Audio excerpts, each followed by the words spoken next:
Sebelum melanjutkan video ini, silahkan tekan tombol subscribe dan nyalakan loncengnya. Terima kasih. Assalamualaikum warahmatullahi wabarakatuh. Semangat pagi anak-anakku. Semoga hari ini kalian masih tetap sehat dan selalu semangat mengikuti pembelajaran IPS dari rumah bersama Bu Sri Irawati.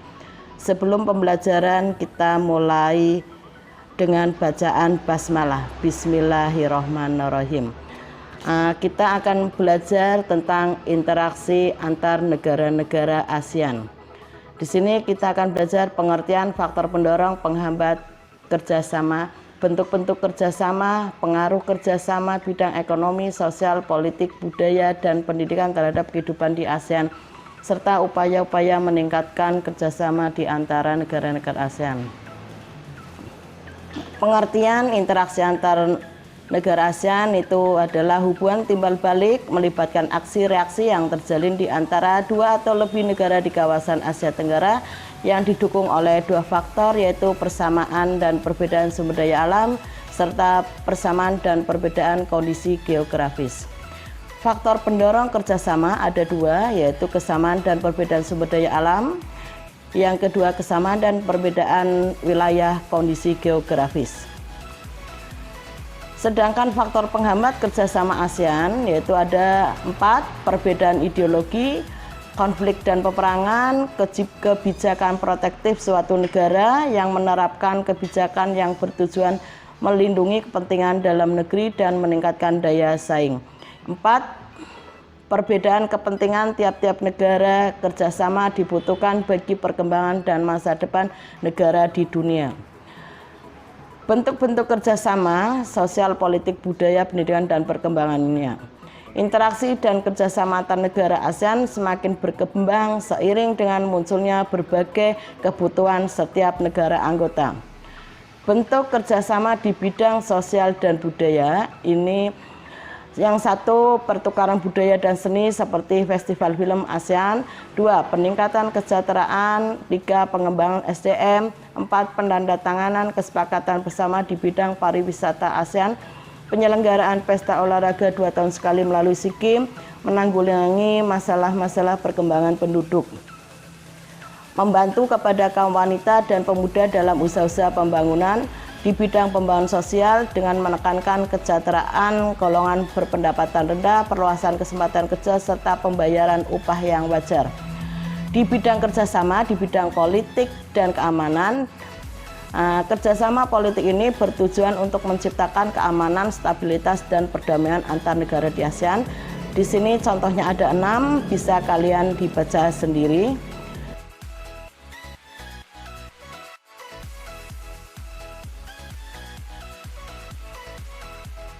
Bentuk kerjasama di bidang pendidikan, kerjasama bilateral maupun multilateral di bidang pendidikan terus dilakukan oleh negara-negara ASEAN demi tercapainya tujuan meningkatkan kualitas pendidikan di Asia Tenggara dan meningkatkan daya saing internasional.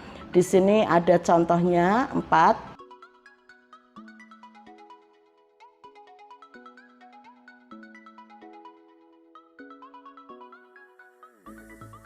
Kemudian pengaruh kerjasama bidang ekonomi, sosial, politik, budaya, dan pendidikan terhadap kehidupan ASEAN.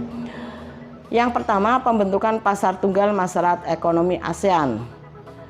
Yang kedua, kemudahan menjual barang dan jasa antar negara ASEAN. Yang ketiga, memperluas lapangan kerja dan meningkatkan kesejahteraan negara-negara ASEAN. Keempat, penyiapan sumber daya manusia untuk pasar tenaga kerja ASEAN ke depan. 5, mengcover kebutuhan tenaga kerja antar negara-negara ASEAN. Keenam, peningkatan kualitas pendidikan sebagai modal tenaga kerja. Upaya-upaya meningkatkan kerjasama di antara negara ASEAN, itu upaya meningkatkan kerjasama antar negara ASEAN itu telah terbangun di dalam 3 pilar ASEAN dalam rangka pembentukan masyarakat ASEAN tahun 2015 terus ditingkatkan. 3 pilar tersebut yaitu kerjasama dalam bidang politik amanan, ekonomi, dan sosial budaya. Peningkatan kerjasama tersebut memerlukan dorongan antara lain kekompakan, konsistensi, keterbukaan, rasa kekitaan, saling menghormati, kesetiakawanan sosial, serta dinamis dalam menjalani kerjasama. Kerjasama yang dibangun harus berfokus pada masyarakat dalam berbagai sektor, multisektor. Dalam pilar sosial budaya, masyarakat ASEAN akan bersama-sama mengatasi berbagai tantangan di bidang kependudukan, kemiskinan, ketenagakerjaan, dan kesejahteraan masyarakat. Dalam memperkuat daya saing kawasan, ASEAN berkomitmen meningkatkan kualitas sumber daya manusia dan kualitas lingkungan hidup.